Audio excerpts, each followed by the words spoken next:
नमस्कार, मैं प्रीति कुमारी गुप्ता, आचार्य मनोहर लाल अग्रवाल सरस्वती विद्या मंदिर, इंटर महाविद्यालय लोहरदगा। आज के हमारे वीडियो का टॉपिक है संथाल विद्रोह। चलिए आइए जानते हैं संथाल विद्रोह क्या था। संथाल विद्रोह, तो आइए जानते हैं सबसे पहले कि संथाल विद्रोह था क्या। संथाल विद्रोह ब्रिटिश औपनिवेशिक व्यवस्था के विरुद्ध एक प्रथम व्यापक सशस्त्र विद्रोह था। यह विद्रोह 1855 ईस्वी में शुरू हुआ और इसका दमन 1856 ईस्वी में कर दिया गया। इस विद्रोह का केंद्र भागलपुर से लेकर राजमहल की पहाड़ियों तक था। इस विद्रोह का मूल कारण था अंग्रेजों के द्वारा जमींदारी व्यवस्था तथा साहूकारों एवं महाजनों के द्वारा शोषण। इस विद्रोह का नेतृत्व सिद्धू, कान्हू, चांद, भैरव चारों भाइयों के द्वारा किया गया था। देखते हैं कि संथाल विद्रोह, ये विद्रोह कब शुरू हुआ? 1855 में, और इसका दमन 1856 में कर दिया गया। संथाल विद्रोह के उपनाम भी हैं। इस विद्रोह को हुल आंदोलन के नाम से भी जाना जाता है। विद्रोह का मूल कारण था भू राजस्व व्यवस्था। इसके नेतृत्वकर्ता थे सिद्धू और कान्हू। इसके प्रभावित क्षेत्र बिहार एवं झारखंड। दमनकर्ता अर्थात इस विद्रोह को दबाया था ब्राउन एवं लायड ने।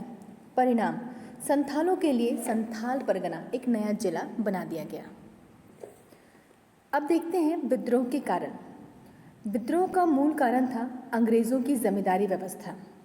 दूसरा, संथाल क्षेत्र में अंग्रेजों का आगमन, भू राजस्व की ऊंची दर, संथालों का हरी जमीन हड़प लिया जाना, साहूकारों द्वारा अत्याचार और भागलपुर से वर्धमान तक रेल परियोजना इस विद्रोह का तात्कालिक कारण बना। ये है सिद्धू और कान्हू जिन्होंने इस विद्रोह का नेतृत्व किया था। विद्रोह का निर्णय, विद्रोह करने का निर्णय 30 जून 1855 को भगनाडीह गांव में संथालों ने लिया। इसका उद्देश्य था बाहरी लोगों अर्थात दीकुओं को यहाँ से भगा देना और अपने राज्य की स्थापना करना। विद्रोह का विस्तार, संथालों ने महाजनों एवं जमींदारों पर हमला शुरू किया।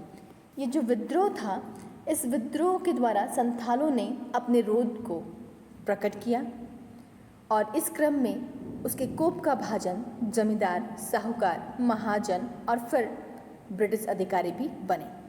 साहूकारों के मकानों और उनके दस्तावेजों को जला दिया गया। पुलिस स्टेशन, रेलवे स्टेशन और डाक देने वाली गाड़ियां जला दी गई। रेलवे इंजीनियरों के बंगलों को भी जला दिया गया। यहाँ तक कि फसल को भी नष्ट कर दिया गया। विद्रोह का दमन, हम जैसे कि देख चुके हैं पहले कि इस विद्रोह का दमन ब्राउन एवं लायड के द्वारा किया गया था। संथाल विद्रोह को दबाने के लिए बाहर से सेना का सहारा लिया गया। मेजर जनरल ब्रो के नेतृत्व में सेना की टुकड़ियां भेजी गईं। उपद्रवग्रस्त क्षेत्र में मार्शल लॉ लागू कर दिया गया। विद्रोही नेताओं की गिरफ्तारी के लिए इनाम की भी घोषणा की गई।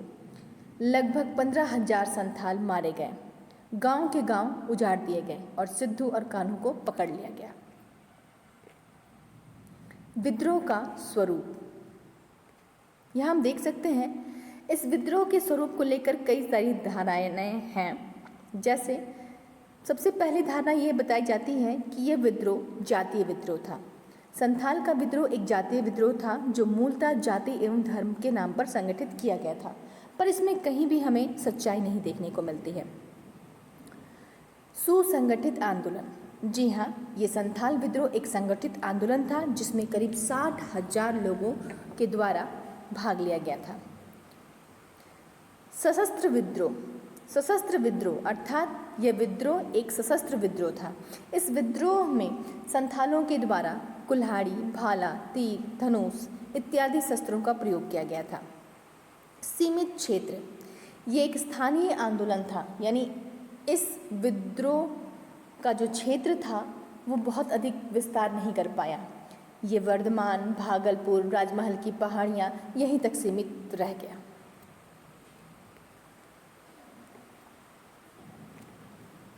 परिणाम तथा निष्कर्ष, संथाल विद्रोह का परिणाम क्या निकला? संथाल परगना नामक एक प्रशासनिक इकाई गठित किया गया।